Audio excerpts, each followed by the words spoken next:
Ever seen a sea cow? And yes, that's their adorable nickname. These gentle giants are actually related to elephants, which might explain their wrinkly skin and that clever whiskered snoot. But here's the wild part.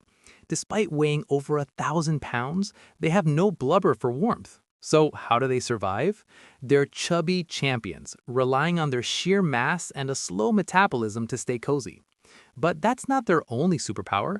They're the ultimate lawnmowers of the sea, munching on hundreds of pounds of seagrass a day, and they use those prehensile lips like a built-in grabber to pull in their salad.